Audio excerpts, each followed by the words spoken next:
ஸ்ரீ மகாகுரப்யோ நமः. ஹரிஹி ஓம். சதாசிவசமாரம்பாம் சங்கராச்சார்யமத்யமாம் அஸ்மதாச்சார்யபர்யந்தாம் வந்தே குருபரம்பராம். ஸ்ருதிஸ்மிருதிப்புராணானாம் ஆலயம் கருணாலயம் நமாமி பகவத்பாதசங்கரம் லோகசங்கரம். அபார கருணா சிந்தும் ஞானதம் சாந்தரூபிணம் ஸ்ரீசந்திரசேகர குரும் பிரணமாமி முதான்வகம். ஜெம் டிவியின் நண்பர்களுக்கு எனது வணக்கங்கள். இன்றைய நாள் அனைவருக்கும் இனிய நாளாக அமைய எல்லாம் வல்ல இறைவனை வேண்டி இன்றைய மதமும் நம்மதமே நிகழ்ச்சிக்கு செல்வோம்.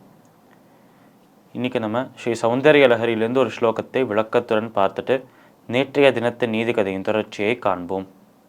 தனுச்சாயாபிஸ்தே தருணதரணி ஸ்ரீசரணிபிஹி திவம் சர்வா முர்வி மருணிமணி மக்னாம் ஸ்மரதி யஹ பவந்த்யஸ்யத்ரஸ்யத்வனஹரிணசாலீனநயனாஹ சஹோர்வஷ்யா கதி கதி ந கீர்வாண கணிகாஹ. இந்த ஸ்லோகம் ஸ்ரீ சௌந்தர்ய லஹரியின் 18வது ஸ்லோகமாக இருக்கு. இந்த ஸ்லோகத்தில் நம்ம ஆதிசங்கராச்சாரியார் அம்பாளின் கருணைகளை பற்றி சொல்லிகிட்டே வரும்போது இந்த இடத்தில் மீண்டும் இதுவரைக்கும் அழகை பற்றி சொன்னார், அப்புறம் அறிவை பற்றி சொன்னார். மீண்டும் ஒரு முறை அழகுக்கே வரார் நம்மளோட சங்கராச்சாரியார். அப்படி ஒப்பற்ற அழகோடு இருக்கும் அந்த அம்பாள், நம்ம கற்பனைக்கு எட்டாத ஒரு நம் கண்களால் பார்க்க முடியாத, மனதால் மட்டுமே உணரக்கூடிய ஒரு அழகுடைய அம்பாள். அப்படி இருக்கும் அந்த அம்பாளின் அந்த ஒரு அழகை உணர்ந்தவர்கள், அதை அவ மனக்கண்ணால கண்டவர்கள், அவர்களுக்கு என்னென்ன பலன்கள் கிடைக்கும் என்று சொன்னார். அவர்களும் அழகாக மாறுவார்கள் என்று சொன்னார். இதற்கு இன்னொரு உதாரணமாக தான் இந்த ஸ்லோகம் இருக்கு. இதில் புதிதாக அவர் எந்த விஷயத்தையும் சொல்லலை. ஏற்கனவே சொன்ன ஒரு விஷயம், உதாரணத்தோடு ஒரு விஷயத்தை சொன்னார், ஒரு வயோதிகனின் அந்த ஒரு உதாரணத்தை வைத்து.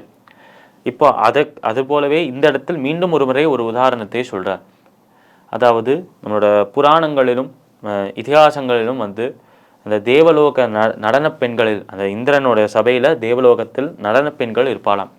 இவர்கள் நாட்டியம் ஆடிக்கொண்டே இருப்பார்கள், நடனம் ஆடிக்கொண்டே இருப்பார்கள். அந்த தேவேந்திரன் சந்தோஷப்பட்டு ஆனந்தப்பட்டு இவர்களுக்கு பல வரங்கள், பல விதமான பரிசுகள், இந்த மாதிரி பொற்காசுகள் இதெல்லாம் தந்துருப்பார்.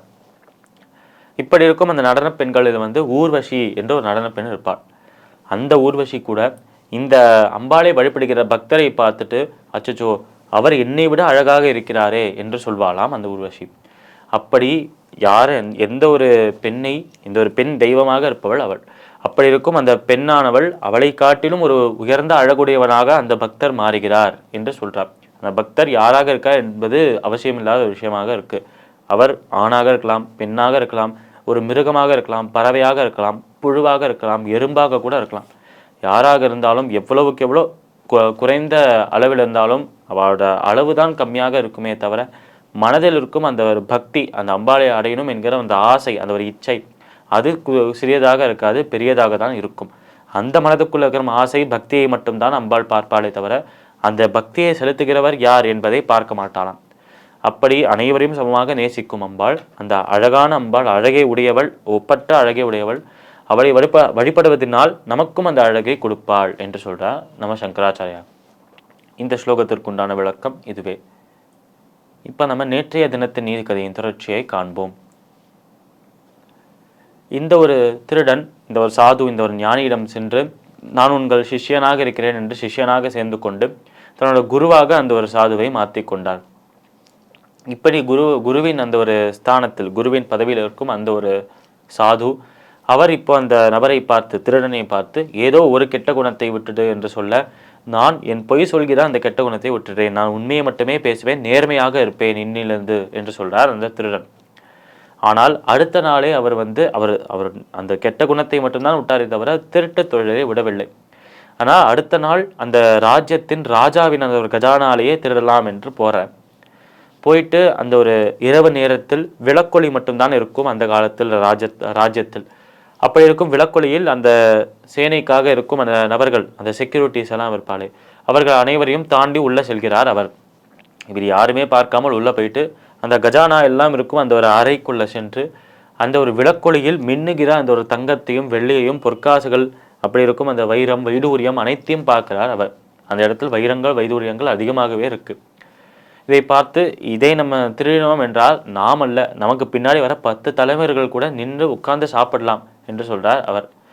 இப்படி இருக்கும் அந்த ஒரு கஜானாவை பார்த்து திருடலாம் என்று அவர் பையை திறக்கும் போது அந்த இடத்தில் மற்றொருவர் இருப்பதை காண்கிறார் இவர். இந்த இன்னொருத்தர் இருக்கார் என்று பார்த்த உடனே அவருக்கு அப்படியே ஷாக் ஆகி நிற்கிறார் அந்த திருடன். இது யாராக இருக்க முடியும்? இந்த நேரத்தில் இங்கே இவர் என்ன பண்றார்? இந்த ராஜாவின் ஆணைப்படி யாருமே அந்த கஜானா பக்கம் இரவு நேரத்தில் போகக்கூடாது என்று சொல்லியிருக்கார். அப்படி இருக்கும்போது இவர் யார் என்று நினைத்து கொண்டே நீ யார் என்று கேட்கிறார் இந்த திருடன். இப்படி கேட்கும்போது அந்த நபர் கொஞ்சம் இருட்டில் இருந்தார். அவர் முன்னாடி நடந்து வருகிறார். வந்த அந்த விளக்கொலியில் தன் முகத்தை காட்டுகிறார். முகத்தை காட்டிட்டு நானும் உன்னை போலவே ஒரு திருடன் தான், நான் இங்கே திருடலான்னு வந்திருக்கேன், பேசாமல் ஒன்று பண்ணலாம், நமக்குள்ள ஒரு ஒப்பந்தம் போட்டுக்கலாம், நம்ம எவ்வளோ முடியாதோ நம்மளோட பைகளில் எடுத்துக்கலாம், அதை சரிசமமாக ஆளுக்கு பாதியாக பிரித்து கொள்ளலாம் என்று சொல்றார் இந்த நபர். முதலில் இந்த நபர் திருடன் என்று நம்பவில்லை, ஆனால் போக போக நம்ப ஆரம்பிச்சிட்டார் இந்த நம்மளோட திருடன் என்று சொல்லி இந்த 2 திருடர்களுமே அந்த கஜானாவில் இருக்கும் அனைத்து வைரங்கள் வைடூரியங்கள் அனைத்தையுமே திருட ஆரம்பிக்கிறார், எடுத்துக்கொள்ள ஆரம்பிக்கிறார். இந்த கதை மேலும் எப்படி நகர்றது, இந்த கதையில் வரப்போகிற திருப்பங்கள் என்னென்ன, கதையில் அடுத்து வரப்போகிற முக்கியமான ஒரு கதாபாத்திரம் யார், நாளை தினம் பார்க்கலாம். மீண்டும் நாளை சந்திப்போம். நன்றி, வணக்கம்.